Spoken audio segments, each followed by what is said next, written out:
Student, स्वागत है आप सबका संस्कार इंग्लिश वर्ड चैनल पर। तो जैसा कि आप जानते हैं कि अभी तक अपन पढ़ करके आए हैं पार्ट नंबर 6। अब पढ़ते हैं पार्ट नंबर 7।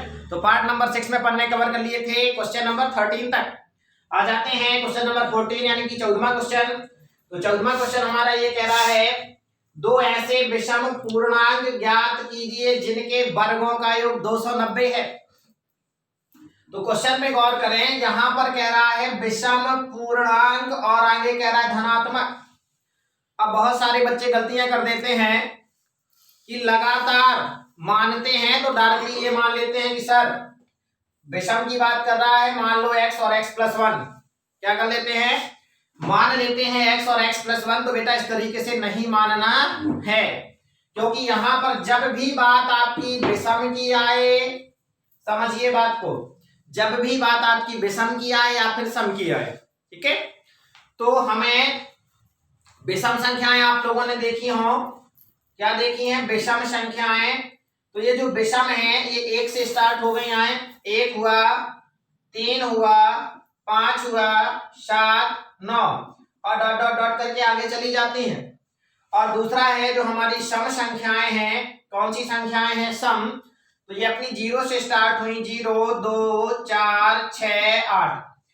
तो आपको दोनों में एक बात कॉमन दिख रही होगी कि अगर हम दूसरी वाली में से, विषम संख्या में से अगर हम पहली वाली संख्या घटा दें, तीसरी वाली में से अगर हम दूसरी संख्या घटा दें, चौथी वाली में से अगर तीसरी वाली संख्या घटा दें, तो हमें यहां से 3 में से जब हमने 1 घटाया तो आया 2, 5 में से 3 घटाया तो आया 2 और 7 में से 5 घटाया तो आया 2। आया कि नहीं आया? वही कंडीशन आप यहां देख लीजिए, सम में भी 2 में से 0 घटाया तो आया 2, 4 में से 2 घटाया तो आया 2, 6 में से 2 घटाया तो आया 2। यानी हम यहां से हमें एक बात पता चल रही है कि दो क्रमागत, चाहे वो सम हो या फिर विषम, ठीक है, इन संख्याओं का जो अंतर होता है वो कितना होता है, 2 होता है। कितना होता है, 2 होता है। क्लियर हुआ? अगर हमने मान लीजिए x लिया तो हमें 2 अंतर बनाना पड़ेगा। क्या बनाना पड़ेगा? 2 का अंतर बनाना पड़ेगा। और अभी जो अपन पहले क्वेश्चन पढ़ करके आए हैं, यहां अगर x लिखा है और उसमें हमने x प्लस दिया था, तो ये किस कंडीशन में होता है, जब बात आ जाती है क्रमागत की, काहे की, क्रमागत की और प्राकृत संख्याओं में आ जाए। क्या जाए? प्राकृत संख्याओं में। यहां तो क्रमागत जरूर है लेकिन है सम या फिर विषम। क्या कह रहा है क्वेश्चन में, विषम। तो ऐसे में हम जब माना करते हैं तो या तो आप इस तरीके से माने कि पहली आप x और दूसरी क्या होनी चाहिए, x+2। क्या होनी चाहिए, x+2। या आप x+1 माने तो अगली वाली होनी चाहिए x+3। ठीक है, हमें इस तरीके से क्या करना है, मान करके चलना है कि दोनों में अगर हम घटा दें, दोनों को हम क्या कर दें, घटा दें, तो अंतर कितने का आना चाहिए, 2 का अंतर आना चाहिए, चाहे वो हमारा सम के लिए कहे और चाहे वो हमारा विषम के लिए कहे। तो इस बात को ध्यान देना है। आप घटा के देख लीजिए इसमें से तो x+3 में से जब आप इसे घटाएंगे तो -x और -1, x से x कट जाएगा और 3 में से 1 जाएगा। आया 2 की नहीं आया? इधर आप घटा करके देख लीजिए, x+2 -x, x से x कट गया और क्या आया, 2। लेकिन जब आपने इसे माना इन दो संख्याओं को, तब आप घटाते हैं, x+1 में से x घटाया, x to x कट गया, लेकिन क्या आया, 1। यही हम गलतियां कर जाते हैं। तो हमें गलतियां नहीं करनी है। जब हमारी सम की और विषम की बात करें लगातार, तो हमें ये याद रखना है कि हमें 2 का अंतर बनाना है। अब चाहे वो सम हो चाहे विषम, इससे कोई अंतर नहीं पड़ने वाला है। क्लियर हुआ? चलिए, तो हम यहां से, ये बात तो समझ में आ गया कि नहीं आ गया? अब इसमें एक पॉइंट लिखा है बीच में कि धनात्मक। क्या लिखा है, धनात्मक। यानी जो हमारा आंसर आना है वो कौन सा होना चाहिए, धन का होना चाहिए, ऋणात्मक नहीं आ जाना चाहिए। और वैसे भी अपन पहले वाले क्वेश्चन जो थे, अगर ऋणात्मक आता है तो हम क्या करते थे, माइनस वाले चिन्ह को छोड़ देते थे। चलिए, तो सबसे शुरुआत में हम इसको सॉल्व करते समय लिखते हैं हल, और हमें क्या निकालना है, ऐसे विषम पूर्णांक ज्ञात करना है जिनके वर्गों का योग कितना है, 290 है। तो यहां पर क्वेश्चन में 2 लिखा है शुरुआत में। क्या लिखा है, 2। 2 का मतलब हमें 2 निकालने हैं। ठीक, तो हमने लिखा, माना कि 2 विषम पूर्णांक, अगर आपने x माना तो दूसरा क्या हो जाएगा x प्लस 2, और अगर आपने यहां पर x प्लस 1 माना तो नेक्स्ट वाला हो जाएगा x प्लस 3। तो x और x प्लस 2 है। अब ध्यान से सुने, चाहे ये विषम के लिए हो चाहे सम के लिए, आपको मान लेना है, कोई दिक्कत नहीं है। यहां तक आ गए। अब आ जाते हैं हम प्रश्नानुसार, जैसा हमारा क्वेश्चन कह रहा है। तो ये लिखा अपन ने प्रश्नानुसार। प्रश्नानुसार में देखो क्या कह रहा है, जिनके वर्गों का योग 290 है। जिनके काहे का योग 290 है, वर्गों का। तो चलिए यहां देखें, पहला क्या है अपना x, तो ये x लिखा और x का लगा दिया वर्ग, और दूसरा क्या है x प्लस 2, तो x प्लस 2 और इसका लगा दिया वर्ग, और योग की बात कर रहा है तो बीच में लगा दिया प्लस, और बराबर का कितना है, तो बराबर का है भैया 290, तो ये 290 कर दिया। यहां तक किसी को डाउट है? इतनी बात अगर अपन को समझ में आ गई तो फिर आगे बहुत सारा सॉल्यूशन तो हमसे बनता है, और समस्या जो जाती है वो हम यही गलत कर जाते हैं। तो देखते हैं, ये x का स्क्वायर, अब आपसे a प्लस बी के होल स्क्वायर से इसे खोलते बन जाएगा, ठीक है। तो ये लिखा अपन ने क्या आ जाएगा x का स्क्वायर, और ये हो जाएगा 2 दूनी 4x, और ये हो जाएगा 2 का स्क्वायर यानी 4, बराबर का 290। एक्स स्क्वायर और एक्स स्क्वायर दोनों को हम जोड़ दें तो ये आ जाएगा हमारा 2x स्क्वायर प्लस 4x।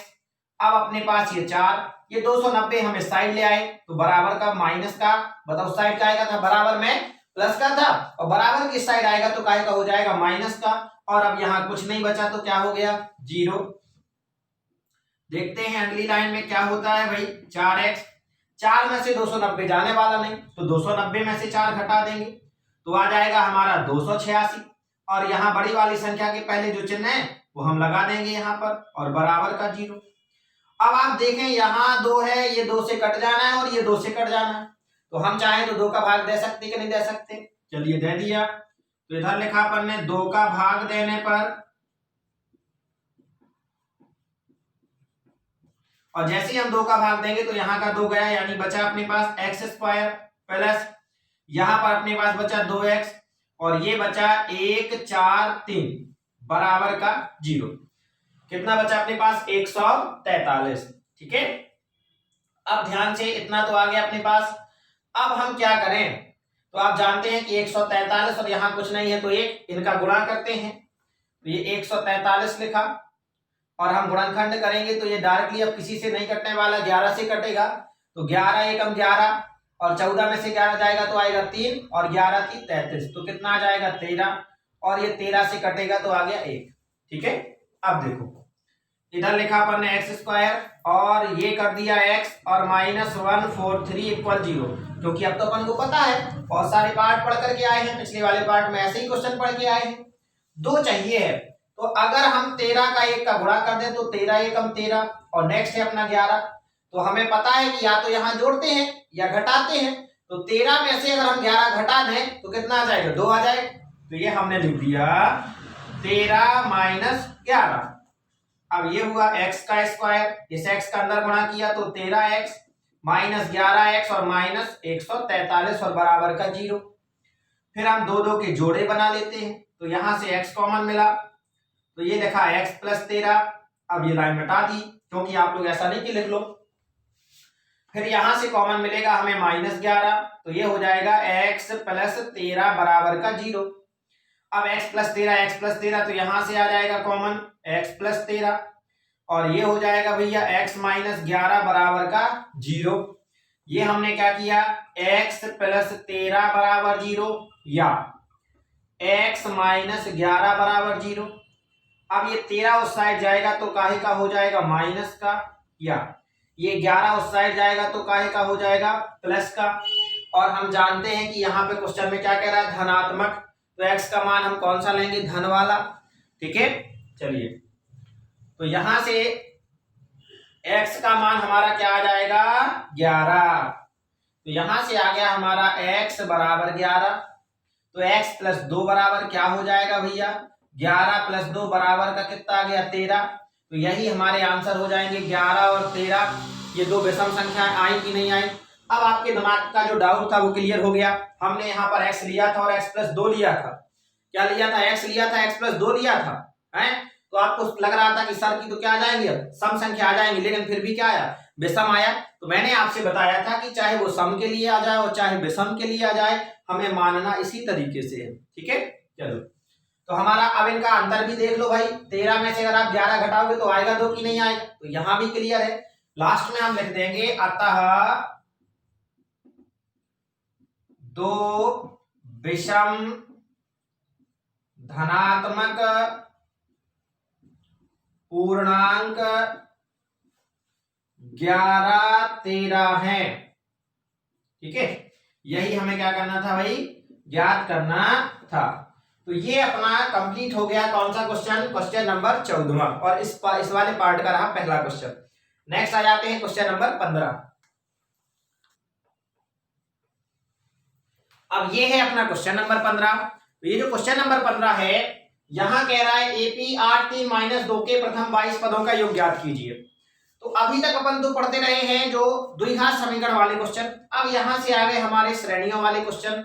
ठीक है, यानी समांतर श्रेणी के, जो कि आपके रिलेटेड है 5 चैप्टर से। तो यहाँ पर आप लोगों को करना क्या है कि जैसे मैंने आप लोगों के पार्ट जो है, जो ऑब्जेक्टिव है, ये पार्टों में आपके कवर नहीं किए गए हैं, इनका हमने चैप्टर वाइज बनाया है। तो जब आप 5 चैप्टर के ऑब्जेक्टिव देखेंगे आपके प्लेलिस्ट में डले हुए हैं, तो उसमें इससे श्रेणी से संबंधित जितनी भी बेसिकली चीजें हैं वो सभी पहले आपको समझाई गई हैं, और बाद में उससे जो इंपॉर्टेंट ऑब्जेक्टिव हैं वो आपको क्या किए गए हैं? एक्सप्लेन किए गए हैं। ठीक है, तो सभी चैप्टर के हमारे जो टोटल बेसिक था चैप्टर का, और जो क्वेश्चन आते हैं ऑब्जेक्टिव टाइप, वो अपने ऑब्जेक्टिव में क्या है? डले हुए हैं। इसी की प्लेलिस्ट में है, इसी सीरीज की प्लेलिस्ट में, नीचे जाकर के आप देख सकते हैं। चलिए तो यहाँ आ जाते हैं, अपने इस क्वेश्चन को सॉल्व करते हैं। क्वेश्चन ये कह रहा है कि 8 - 3 - 2 के प्रथम 22 पदों का योग ज्ञात कीजिए। हमें कितने पदों का योग ज्ञात करना है? 22 पदों का। तो ध्यान से देखो, हम यहां पर लिखेंगे दी गई श्रेणी, दी गई श्रेणी। ठीक है, तो हमें श्रेणी जो दी गई है ये है 8 - 3 - 2 डॉट डॉट डॉट डॉट, ये दी गई। यहां से जो हमारा प्रथम पद निकल करके आएगा, ये श्रेणी का प्रथम पद क्या है भाई? 8। क्या है? 8। तो प्रथम पद इसका हो गया 8। इसके बाद नेक्स्ट दूसरी चीज हम निकालते हैं डी। क्या निकालते हैं? डी। तो डी हमारा क्या है? सर्वांतर। इसका दूसरा नाम है पदांतर। तो ये जो डी है, अभी तो हम आपको बताए दे रहे कैसे निकाला जाता है। तो ये डी का मान हमेशा सेकंड वाले टर्म में से पहले वाले टर्म को घटाया जाता है, यानी दूसरे वाले पद में से आपको पहला वाला पद घटा देना है, डी का मान निकल के आ जाएगा। तो जैसे आपने ये 3 लिखा, दूसरे नंबर पे क्या है? 3, और 3 में से आप घटाओगे 8, तो 3 में से जब 8 जाएगा तो आ जाएगा हमारा -5, यानी डी का मान आ गया हमारे पास -5। अब कितने पदों का योग ज्ञात करना है? तो 22। तो n बराबर हो गया 22, क्योंकि n क्या होता है? पदों की संख्या। ठीक है, और अब जो लास्ट में आपको निकालना क्या है? Sn, यानी पदों का योग। ठीक है, और कितने पदों का? 22। तो n की जगह अपन S22 भी लिख सकते हैं। क्या लिख सकते हैं? S22। तो यहां पर अपन ने लिख दिया, या S22 बराबर हम क्या कर सकते हैं? लिख सकते हैं। और ये हमें क्या करना है? ज्ञात करना है। तो देखो, फॉर्मूला होता है योगफल का, ये अपन ने लिख दिया। सूत्र होता है Sn बराबर n/2 bracket 2a plus n-1 into का d। ये होता है योगफल निकालने का फॉर्मूला। अब जहां जहां हमें n है वहां वहां क्या रखेंगे भाई? हम 22। जहां a है वहां रखेंगे 8, और जहां d है वहां रखेंगे हम -5। तो ये लिखा s n की जगह रख दिया 22 बराबर ये 22/2, ये 2 गुणे a की जगह रखा अपन ने तो 8 प्लस इधर आ जाएगा अपना 22 -1, और d की जगह रखेंगे हम -5। तो ये अपना S22 बराबर 2 एकम 2 और 11 दूनी 22, तो 11, 8 दूनी 16 प्लस 22 में से 1 जाएगा तो हो जाएगा 21 गुणे -5, और ये अपना S22 11, ये 16, 5 एकम 5 और 5 दूनी 10, तो 105 हो जाएगा। अब 105 में से 16 घटाएंगे हम, तो कैसे घटाया जाता है इधर देख लो भाई, 105 और ये 16, 5 में से 6 जाने वाला नहीं, तो 15 में से 6 जाएगा 9, यहाँ हो गया अपना मतलब कुछ नहीं है, 10 में से 1 की जगह 2 जाएगा यानी कि 8, तो आ जाएगा हमारा माइनस का 89। कितना आ गया 89, और ये जो ब्रैकेट के अंदर था यानी बड़े ब्रैकेट के अंदर था, चलो बड़ा ब्रैकेट ही लगाए दे रहे अपन, ये माइनस का 89। अब 11 का कर दो इसमें गुणा, तो 11 9 99 की 9 हासिल भी आएगी 9, और 11 8 88, तो 8 दूनी 16 और 1 17, 8 और 1 9, तो कितना आ गया भाई, ये आ गया हमारा ये 9 7 9, तो S22 बराबर माइनस का 979, ठीक है, और यही हमारा क्या है राइट आंसर हो जाएगा। तो ये था हमारा क्वेश्चन नंबर 15 यानी 15, और 15 का आंसर बिल्कुल सिंपल है। तो यहां से अपने स्टार्ट हो रहे हैं अपने श्रेणियों वाले क्वेश्चन। नेक्स्ट क्वेश्चन पर आ जाते हैं, क्वेश्चन नंबर 16। क्वेश्चन नंबर अपना ये जो 16 है, ये कह रहा है 3 8 13 18 डॉट डॉट डॉट का कौन सा पद 78 होगा, ठीक है। चलिए, तो हमें यहाँ बताना है कौन सा पद 78 होगा। तो जब बात इस तरीके के क्वेश्चन की आए, तो माना कि nवां पद 78 होगा, चलिए मानेंगे इसे डायरेक्टली, माना कि nवां पद 78 होगा, ठीक है, ये मान लिया, और nवां पद 78 होगा, इसका मतलब an बराबर 78, क्लियर। अब देखिए यहां पर आपको जो दी गई श्रेणी है वो क्या है, दी गई श्रेणी है आपके पास 3 8 13 18 डॉट डॉट डॉट। तो यहां से भाई ए का मान कितना निकल के आ गया, ए का मान तो आ गया 3, और डी भी आपसे निकालते बन जाता है, सेकंड वाले में से फर्स्ट को घटाओगे यानी 8 में से 3 गया तो 5, ये डी का मान निकल के आ गया। आपके पास ए का मान हो गया, आपके पास डी का मान हो गया, आपके पास ए एन का मान हो गया। अब आपको काहे का मान निकालना है, एन का मान निकालना है। तो इसके लिए फॉर्मूला होता है हमारा ए एन बराबर, चलिए मैं सूत्र लिखे दे रहा हूं यहां, ए प्लस एन माइनस 1 इंटू का डी। ए एन बराबर अपने पास पहले ही से है 78 बराबर, ए का मान है 3, एन का मान पता नहीं, और डी का मान है 5। ये जो अपन क्वेश्चन पढ़ रहे हैं बहुत ही ज्यादा इंपॉर्टेंट क्वेश्चन पढ़ रहे हैं, ठीक है। तो ये देखो क्या हो जाएगा अपना 78 बराबर 3 प्लस 5 का अंदर गुणा किया तो 5n, और 5 का 1 में गुणा करेंगे तो हो जाएगा 5। अब अपना ये 78 बराबर, ये 5 देखिए काहे का है भाई, माइनस का, और 3 काहे का है, प्लस का। तो जब एक संख्या माइनस की है और दूसरी संख्या प्लस की है, तो स्वाभाविक सी बात है कि घट जाएगा। तो 5 में से हम 3 घटाएंगे तो कितना आएगा 2, और 5 में से 3 घटाने पर 2 आया, लेकिन बड़ी संख्या क्या है 5, और 5 के पहले चिन्ह कौन सा लगा है, माइनस का, यानी इसको और इसको जब हमने सॉल्व किया तो आया हमारा माइनस का 2 प्लस का 5 है, इस 2 को ले आए इस साइड, तो ये 2 आ जाएगा हमारा इस साइड, तो काहे का हो जाएगा प्लस का, बराबर का 5 है।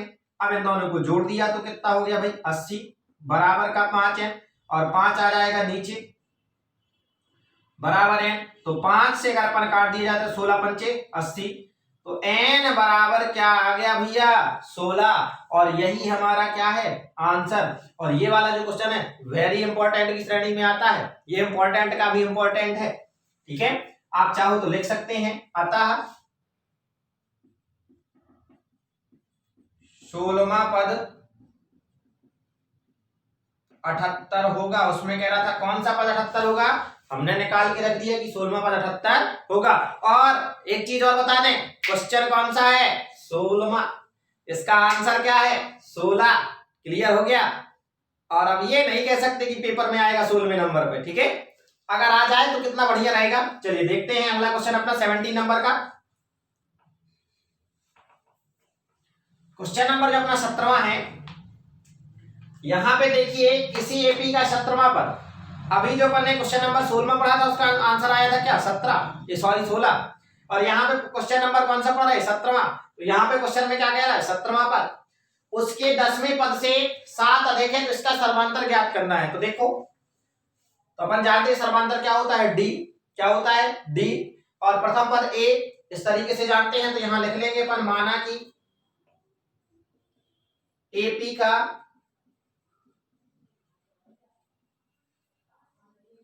प्रथम पद ए तथा सर्वांतर डी है। अब आ जाते हैं अपन इसके बाद प्रश्नानुसार। प्रश्नानुसार मतलब जैसा क्वेश्चन कह रहा है, क्वेश्चन में क्या कह रहा है, 17वां पद 10वें पद से 7 अधिक है, यानी यहां लिखा अपन ने 17वां पद बराबर 10वें पद से, तो 10वां पद और इससे 7 क्या कह रहा है, अधिक। अधिक कह रहा है तो हमने लगा दिया प्लस, और कम कहता तो लगा देते माइनस। चलिए अब आपको याद है कि अगर 17वें पद की बात कही जाए, क्या कही जाए, 17वें पद, तो 17वां पद होता है हमारा a प्लस 16d। ये आप लोगों ने क्लास में पढ़ा है। हम आपसे अगर कहें 14वां पद, क्या कहें, 14वां पद, तो a तो लगाना ही लगाना है प्लस 14 में से 1 घटा दो, तो अपन ने लिख दिया 13d। तो 14वां पद क्या हो जाएगा, a प्लस 13d। अगर हम आपसे 12 कहें तो 12 के लिए आप क्या लिख दोगे, a प्लस 12 में से 1 घटाओ 11d। और हम आपसे कह दें 8वां पद, क्या कह दें, 8वां पद, तो क्या लिखोगे, a तो लिखना ही लिखना है और 8 में से 1 घटा दो, यानी कितना हो जाएगा 7d। अगर हम आपसे कह दें 100वां पद, तो 100वां पद हो जाएगा a प्लस 100 में से 1 घटाया कितना आ गया, 99d। समझ में आया, यानी जो पद कह रहा है, जौन सा पद कह रहा है उसमें से 1 घटा देना, बस क्लियर। लेकिन कहां लिखना है, वो डी के साथ। तो यहां 17वां कह रहा था तो हमने लिख दिया a प्लस 16d बराबर, यहां कह रहा है 10वां, तो हो जाएगा a प्लस 9d और प्लस का 7। ठीक है, अब हम क्या करेंगे, ये जो हमारे a और d वाले पद हैं, इस साइड को हम क्या करेंगे, यहां ले आए, तो इन दोनों को हम ला रहे बराबर के साइड, तो a प्लस 16d, और ये a आएगा इस साइड तो काय का हो जाएगा माइनस का, ये 9d इस साइड आएगा तो भी माइनस का, और बराबर का 7। a प्लस का और a माइनस का क्या हो गए, कट गए, और ये जो 16d है माइनस 9d बराबर 7। 16d में से 9 चला जाएगा तो कितना आएगा, 7d बराबर 7। d बराबर 7 बटे 7, और 7 से 7 कट गया तो d बराबर क्या आ गया भाई, 1। तो सर्वांतर क्या निकल के आ गया, 1। यही आंसर है, लीजिए। तो यहां लिख सकते हो आप, अतः सर्वांतर कितना है, 7 है। कितने सिंपल है अपने ये एपी वाले क्वेश्चन, है कि नहीं है। तो अपना ये क्वेश्चन नंबर 17 कंप्लीट हुआ। अब आते हैं क्वेश्चन नंबर 18 पर। 18 नंबर का क्वेश्चन है, वो ये कह रहा है कि उस एपी का 31वां पद ज्ञात कीजिए जिसका 11वां पद 38 और 16वां पद कितना है, 73। समझिए यहाँ पे 11वां पद कह रहा है 38 और 16वां पद कह रहा है 73, और निकालना है हमें 31वां पद। तो यहां से आपको बता रहे हैं कि जब बात 31वां पद की है तो ये तो पक्का पता चल गया है कि ये प्लस 30d है, ये पता चल गया कि नहीं पता चल गया। अब इधर आइए आप, ये कह रहा है 11वां पद, तो ये भी पक्का पता चल गया है कि ये प्लस 10d और कितना है 38, तो बराबर का 38। और यहाँ 16 कह रहा है तो a प्लस 15d और बराबर का 73। अब आप दिमाग लगाएं थोड़ा सा कि आपको यहाँ पे a प्लस 30d ज्ञात करना है, और आपको यहाँ पे a प्लस 10d बराबर का 38 और a प्लस 15d बराबर का 73, ये दो मिल रहे हैं। अगर हम इन दोनों को विलोपन विधि से हल कर दें, क्या कर दें, विलोपन विधि से हल कर दें, तो हमारे a और d के मान निकल के आ जाएंगे। और अगर हम यहाँ पर a और d के मान निकाल दें या रख दें तो हमारा 31वां पद आ जाएगा कि नहीं आ जाएगा, आ जाएगा। चलिए, तो ये केवल समझाने के लिए था। अब यहाँ पर लिखते हैं कि माना कि एपी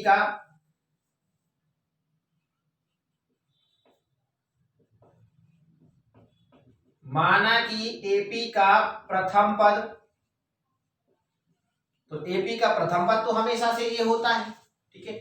माना कि एपी का प्रथम पद ए तथा सर्वांतर या पदांतर जिसे बोलते हैं अपन, तथा सर्वांतर डी है। क्लियर। अब आ जाते हैं अपन प्रश्नानुसार। यहां अपन लिख सकते हैं प्रथम शर्त से, क्योंकि पहली कंडीशन हमारा ये कह रहा है कि 11वां पद 38 है, तो यहां चाहे तो लिख दें प्रथम शर्त से।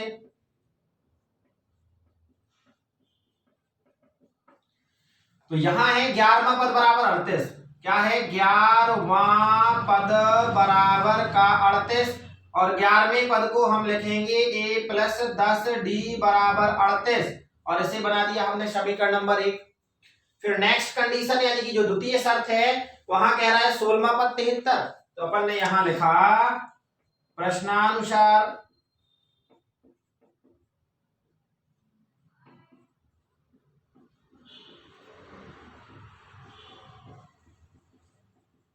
तो द्वितीय शर्त से, तो सेकेंड कंडीशन यानी द्वितीय शर्त हमारी ये कह रही है कि 16वां पद बराबर का कितना है भाई 73, तो 16वें पद को हम लिखेंगे a प्लस 15d बराबर का 73, इसे बना दिया समीकरण नंबर 2। और समीकरण 1 और 2 को हम विलोपन विधि से हल करते हैं।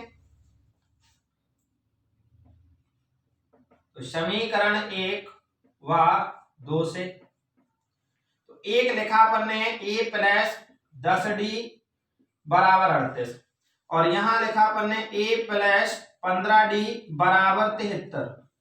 यहां ये दोनों बराबर दिख रहे, तो यहां अपन ने लिखा घटाने पर चिन्ह बराबर दिख रहे, ये भी बराबर दिख रहे, तो माइनस माइनस माइनस ये कट गए। ये 10 हमारा प्लस का और 15 हमारा माइनस का, यानी कि 15 में से 10 क्या हो जाएगा घट जाएगा, तो आएगा हमारा माइनस 5d। यहां 73 में से 38 जाएगा तो 13 में से 8 जाएगा तो हो जाएगा 5, कितना हो जाएगा 5, और 7 में से क्या हो जाएगा 4 जाएगा तो कितना आ जाएगा 3, कितना आ जाएगा 3। तो ये और चिन्ह लगेगा माइनस का, लो तो माइनस से माइनस क्या हो जाएगा कट जाएगा, और d बराबर आ जाएगा हमारा 35/5, तो 5 से हमने ये काट दिया तो 7 बना 35, तो ये d का मान आ गया हमारा कितना 7। और d का मान हम समीकरण 1 या समीकरण 2 में रख दें तो काहे का मान आ जाएगा a का।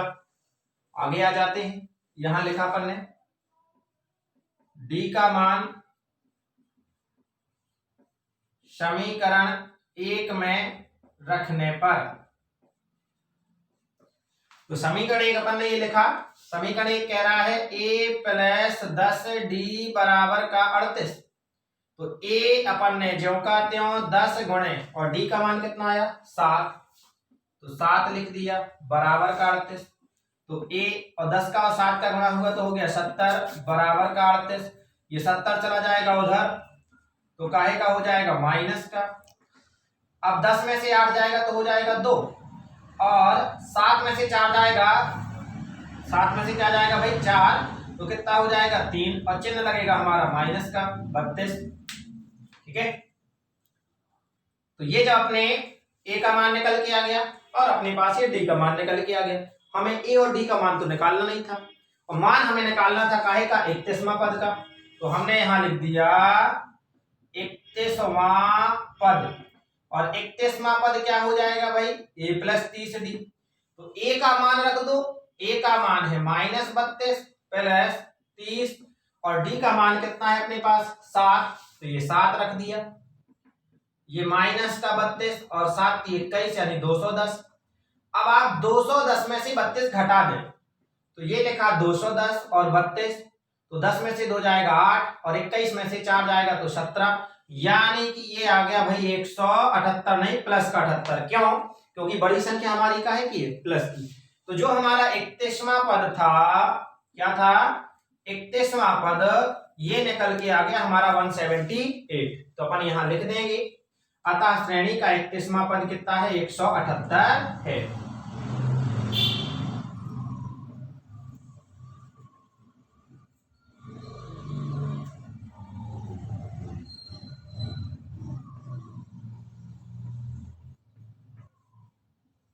अतः श्रेणी का 31वां पद हमारा कितना निकल के आ गया 178। तो ये अपन ने क्वेश्चन नंबर 18 क्या कर लिया कवर कर लिया। तो अभी तक अपन लोग ये 18 क्वेश्चन अपन ने क्या कर लिए कवर कर लिए। नेक्स्ट वाले पार्ट में आपके साथ मिलेंगे और 19 नंबर से क्या करेंगे स्टार्ट करेंगे, और जो अपना 5 चैप्टर के जितने भी इंपॉर्टेंट क्वेश्चन है वो अपन इसमें क्या कर लेंगे कवर कर लेंगे। क्लियर है, पढ़ते रहे मुस्कुराते रहे, मिलेंगे आपके साथ नेक्स्ट वाले पार्ट में यानी कि पार्ट नंबर 8 में। जय राम जी की।